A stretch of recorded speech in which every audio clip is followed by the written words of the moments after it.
All right, it looks like I'm live. Hello, I am Toni from the Fiberology Lab, and this is my new thing, coffee chat, 10 o'clock Eastern time zone, every day from Tuesday through Friday. And yeah, this week is going to change a little bit just because I'll be traveling this week, so I'm very excited about that. So I'm coming live only in YouTube, and just because it takes less strain on my systems, my apps I'm using, and it keeps me focused on one thing at a time. There's so many things out there. So today, if you've been playing and following along from last week and watching our emails and watching our Facebook, I am back to quilting basics. I'm just going to talk a little bit on something that part of my learn to quilt class, and I'm breaking it up into really tiny pieces. Normally my learn to quilt class is about 12 to 15, 16 hours long, and I'm breaking it up in bite-sized pieces. Now, if you are a regular and you know everything about quilting, that's awesome. So this might be boring to you, but if you are still learning, or you're one of those COVID learning people, and you would like to know a little bit more, that's what I'm going to do. I'm going to teach you a little bit more tips and tricks of how I teach my learn to quilt class. I have been teaching quilting over 12 years. I am actually going to say about 15 years. And I know the pains that people go through. And one of those pains is what we're going to talk about today, is picking out our fabrics for our project. So come on in, say hi, maybe where you're from. I want to give a shout out. Again, I'm working my hips today because my computer is over here. So if you see this wonderful side of my face, which I don't think it's the best side, but it is what it is. That's why I'm not turning my back on you. I'm watching my computer over here to say hi to everybody. Hey, good morning, Phil. Good morning, Miss Christine. And good morning, Georgina. How are you this morning? Good to see everybody. I am doing PDFs, and I decided I'm going to do a PDF for every session, just so I kind of highlight some tips or whatever, highlight some points that I talk about. Because I know we all like to go back to the video, but if you're at your sewing table and you're like, oh, what was that one thing that Toni said? I'm printing them in PDF so you can download and print them and put them in your Learn to Quilt book that you might have already. So in order to get the PDFs, though, you have to join our Mighty Networks. So let me put the right banner up there. And in our Mighty Networks, you're going to join a private group in there. It's free. This is all free. You're going to join the Mighty Networks, then you're going in a group that's called Coffee Chat Quilting Basics, and in there I will post the PDFs. I've already posted the first PDF where we talked about the notions and supplies you need for this, and even the sessions. Well, you can see it's all marked up. I just redid it, so I'm about to upload a new one, and then I'll have one for today because I picked 8 different tips for you to focus on instead of feeling overwhelmed with picking out fabric for quilting. So join our Mighty Networks. It's Friends Fibers Fun.club. Super easy to find and join. Excuse me. And don't forget, if you have a friend that you love dearly but not really have time to engage and teach them what you know, send them my way. Send them to the YouTube channel, subscribe, and that way they get some tips and tricks, and they might learn a little differently from me, and then ask you questions on how to apply it to maybe something you've taught them. I am not a quilt police.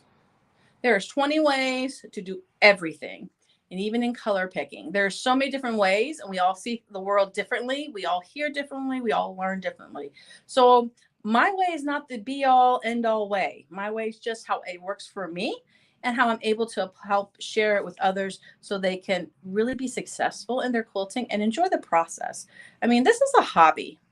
This is a hobby. Now, some of us make a living out of it, but if you're not enjoying it and having a good time doing it, then why are you doing it?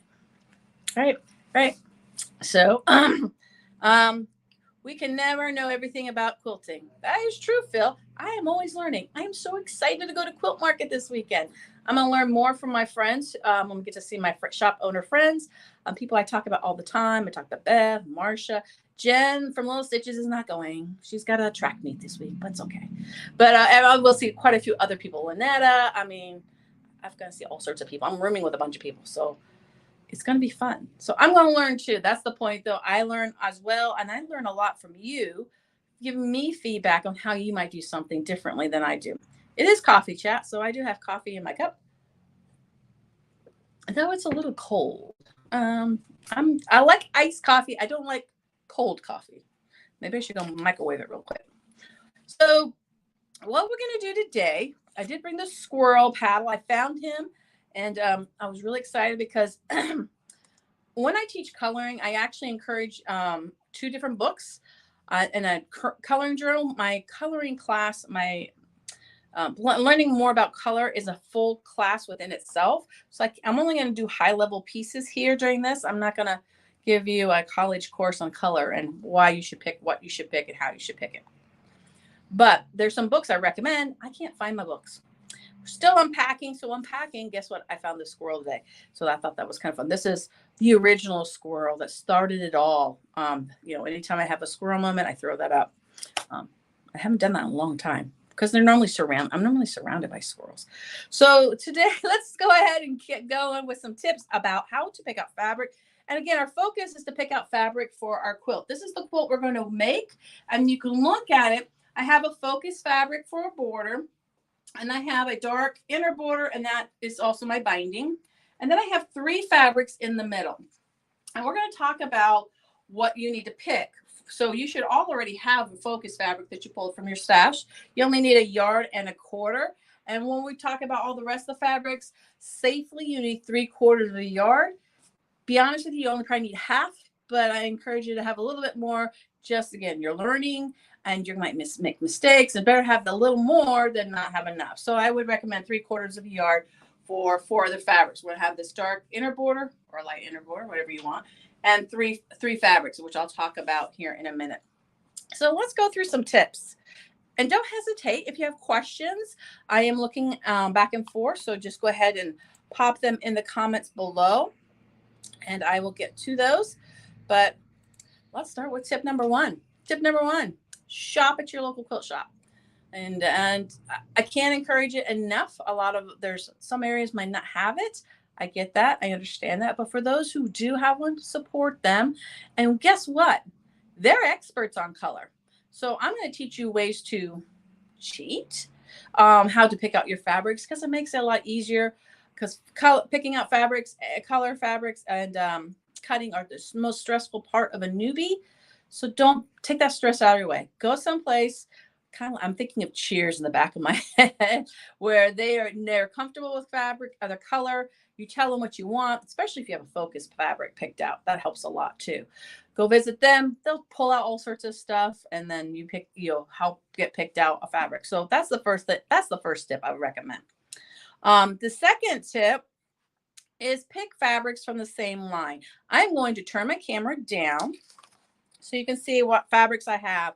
And again, when I prepared for this morning, I realized that I don't have, I pulled fabric that I didn't realize didn't have color dots. We'll talk about that in a minute. So this fabric is all part of a line. You can tell because it's all similar in color tones. There's actually more that I didn't pull in for the picture here, but this is a focus fabric. And then this is all part of that line. So that's the other thing I would do is go ahead and find yourself a line with a collection of at least 10 that you can play with and pull together for whatever project you're working on. And the project we're working on, we need a light, medium, and dark. All right. So that course pulls back up to pull out your border fabric and pull out your focus fabric and use that as well. So say you don't like any of these colors, you could take this over to the color wall in your local quilt shop and pull out the colors that way as well. Let's see what I have. Dots. Oh, yeah. So let's talk about fabric for a moment. There's a lot of ways to cheat. One of them is go to your local quilt store, pull out a line of fabric, or use the colored dots on the bottom of fabric. Now, here's the thing. Not all fabric has these dots. This is a part of the printing process. If you research and look up how they print, they always print that first one. They print that lightest color, and then they just keep adding on these layers of color for the print screen process. If you happen to find a really fun digital print, Now, how do you know it's digital? Get familiar, ask your local quilt shop, is this a digital print? There's not going to be any color dots on a digital print though. So that's something to keep in mind. If you look at this, he's like, oh, where's the dots? There's no color dots. The reason being, this fabric is saturated with color, which means on a typical screen print, I think you can have up to 18 print of color. On digital, you can have like 18,000, 1,800 colors, and that's why you don't see the dots. So what do you do with this? Or if you have a batik, obviously it's a hand dye that doesn't have the dots. I encourage you to take this and find a color wall at your local shop and walk around the shop with your fabric. Again, I'm a shop owner. I've been working in shops for 15 years, and it amazes me how many people don't take the fabric and hold it directly up to the bolt of fabric. They hold it in their hand and they look at the wall. So hang on, I'm gonna do something real quick so you guys can see me. So they take the fabric and they look at the wall and see if it matches. You need to take that bolt out of the wall because then it has better lighting, and then put the fabric on the bolts. And that way you can see if it works better and blends with the fabric you're working with. It's one of those weird things that it's not a pet peeve. It's just weird because we're looking at this right here in front of us, which has dimension, and we're looking at something on the wall that's probably shadowed or something. So just make sure when you take out your fabric that doesn't have the color dots, pull that bolt of fabric out, put it back in, and then stick it back up. So let's go back to my back to this. All right, what's my next tip? Oh, there it is. Carry around the fabric with the bolt of fabric. Tip number 5. See, this is kind of important too. So I put tip number 5 up. When you're looking at your fabric, we want to keep in mind what our end result's going to be. So when we look at the fabric here and the pattern we're doing, we want a small print. We're working with 6.5 by 2.5 inch pieces in some places. Some of them are 2.5 inch squares. So I don't necessarily want this size of print. This is a medium sized print because if I put a 2.5 inch square there, all I'm going to see is the orange. I'm not necessarily going to see the yellow. So when you are visualizing and picking out fabric, make sure you're visualizing it in the end result. Now, this does not apply if you're a Tula fan or a K-Facet fan, because those fabrics lead to a different style of quilting with a more robust, what do I want to say? Busyness, but the color pops through differently. So this is a beginner's quilting class. Remember, I'm teaching you from the beginning. When you guys are comfortable, that might be something to jump into. So we need to pick out a light, medium, dark out of this palette using my focus fabric. So I've got lots of different ways to do this. I could easily pick a light, a medium, and a dark. And when I say light, medium, and dark, and I'm going to say in different ways for you to understand, is saturation of color, the tone of color, the depth of color. So this is not saturated very heavily. This is a little more saturated, and this is mostly saturated between these 3 levels. Now, it's all relative as well. So this looks great together. If I picked out 3 neutrals, which I really don't like with this particular focus because there's a lot of neutral in the background, I wouldn't use it. But we look at these 2 look very similar. But because there's more texture on this, it leads better towards a medium print in this particular palette. So let me pull out a green, the green palette set here. I thought this was a perfect, this came from my stash. This is an old fabric line. I couldn't tell you how old it is. It's very, very old, but I love it because it has lots of color to play with. So here we've got, this has a lot of cream. When I look at this with my eye just now, this to me looks lighter. So let's put it here. Play around with whatever you have and make sure it's relative to what it's going to be playing next to. I still am not crazy about that. I would probably bring in a cream to kind of lighten that palette up. And then we've got, now, could you do something like this where you use 3 different colors? You sure can, but they are all saturated the same depth of color. So I'm sure you guys are seeing the red plastic that you can put in, or if you take your phone and do a Stevia picture, you'll see all this read the same. So that's the other thing, the other tip. I should put that tip on there. If you are not sure, you can always take a black and white picture with your phone, look at your phone, and you can tell which fabric might stand out more or needs to be balanced. That's one of my favorite tips. I totally forgot about that. Let's go ahead and pull out something that we really like. I still like the idea of going with the green, the purple, and a cream.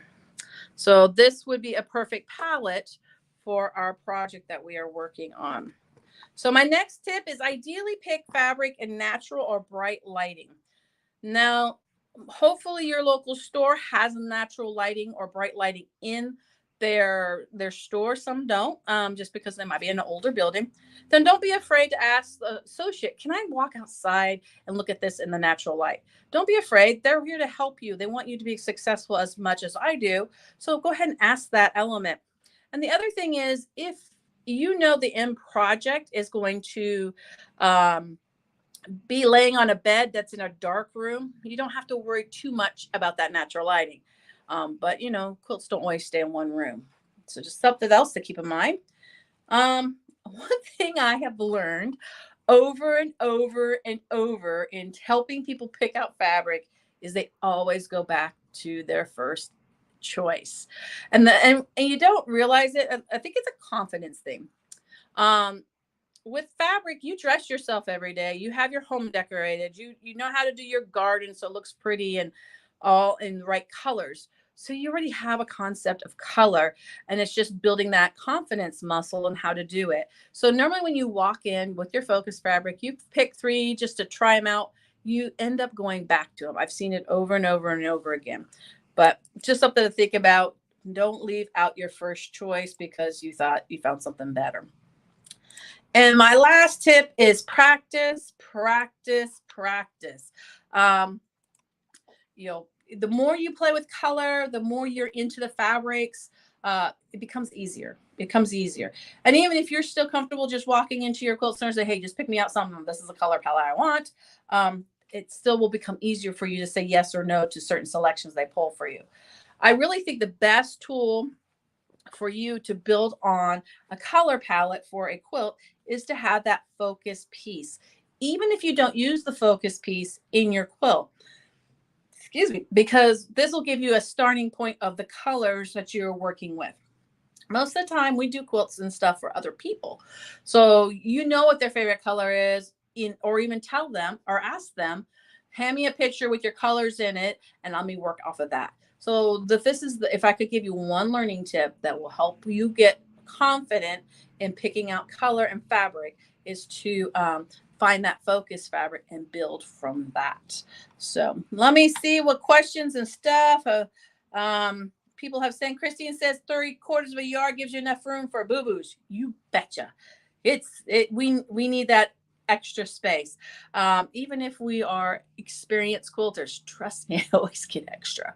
Always, because I changed my mind. Oh, I need to add more blocks. Or, oh, I want to add this in there somewhere else.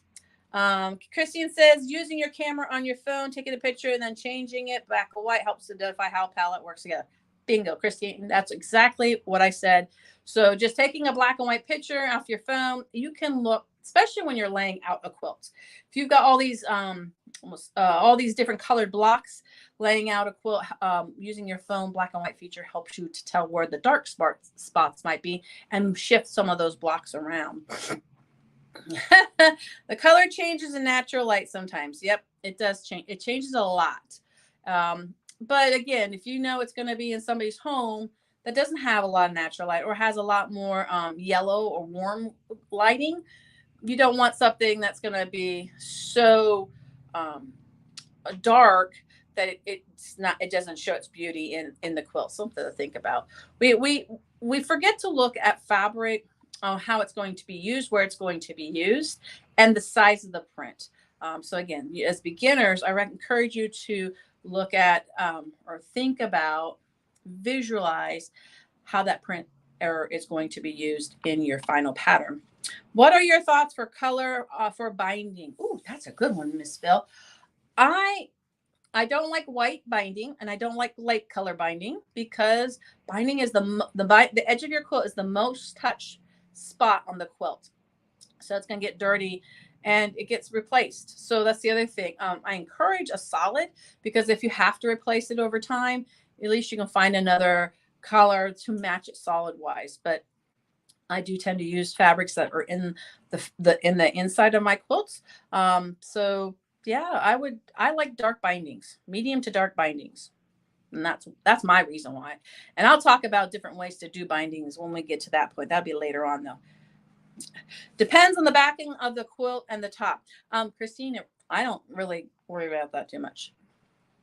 My binding, as long as it looks good on the front, I don't care what it looks like good on the back, because most of the time I don't flip my quilts over. But to each their own. It doesn't matter. So that's the best part of classes, because we're all learning and we can do what we like and we think it'll look good on the end. So remember, this is your project. And you can do it any way you want, as long as you are learning and growing and you're happy with it. That's, again, if you're not happy with this hobby, there's other hobbies out there. How's that? There's other hobbies out there. So let me go through my tips again really quick, just to kind of top over them again. So tip 1, shop at your local quilt shop. Remember, quilt shop fabric is better quality fabric. Again, I can go into that for another 30, 40 minutes. The reason being mainly is the cotton that we use for the gray goods and a quilt shop fabric is totally different than the big box. They use cotton that is faster produced, so it's thinner and it's not as strong. It frays, it bleeds, it's all sorts of strange stuff. So quilt shop fabric. So that's the first thing. And second is they're knowledgeable. They know what they're doing, or they wouldn't be owning a shop. Well, yeah, we'll go with that. So that's the first tip. Go to a local shop. Second tip, pick fabrics from the same line. Keep it simple. Try to find a line that has at least 10 or more pieces that a shop might have, and pull out your focus one, and then you can always bring in other colors to work with it. I should do like a 5-yard or a 3-yard quilt matchup one day. I might do that. Not right now though. Find focus fabric and desired colors and use color dots. If it's a screen print fabric, it'll have color dots on it. If it's digitally print, it won't. And batiks and hand dyes don't have them either. So just something to keep in mind. But again, you're learning, so use those dots to help you.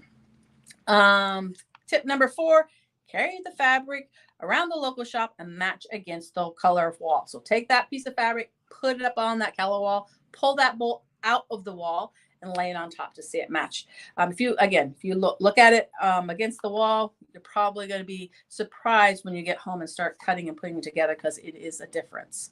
Tip number 5, visualize the texture and print in relationship to the piece and block you are creating. You don't want a monster print and you only see like one color when you were hoping to get the other color around it. Unless you're doing a K facet. That's a whole nother thing, whole nother genre. Tip number 6, ideally pick fabric in natural and bright light. That depends on where you're buying from. And if you're shopping online, that's very challenging, very challenging. The best thing to do with that though, this is a squirrel moment. Where's my squirrely thing? My squirrel moment. Get comfortable with name brands. So we have Moda, we have Kaufman, we have Hoffman, we have Free Spirit, we have Quilting Fabric, or Quilting Treasures, we have Timeless Treasures. All these brands that we as quilt shops carry. Get familiar with them. Get familiar with their colorings. Like, look in your stash. What do you have?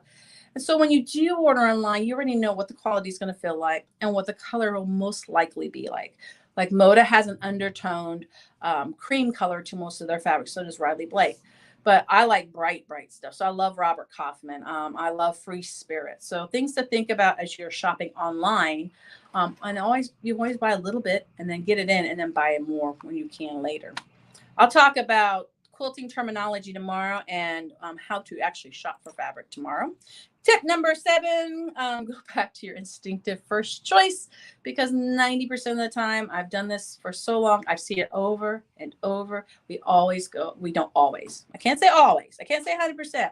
That's why I said 90% of the time you go back to one of your first choices. And number 8, practice, practice, practice. The more you are comfortable with color, the easier it becomes. Now, if you're only doing a quilt like every 2 months, that's not going to help you. So encourage you just to even play online and play with color in general, not even just fabric, just in general, so you get comfortable with the different ways color works together, and get familiar with the color wheel too. So that's another whole other class. So let me go back to my comments. Great tips even for the intermediate. Okay. I love the feel of fabrics. Everybody's fabric feels different. So you'll know when there's a good quality fabric. So that feeling does make a difference. All right.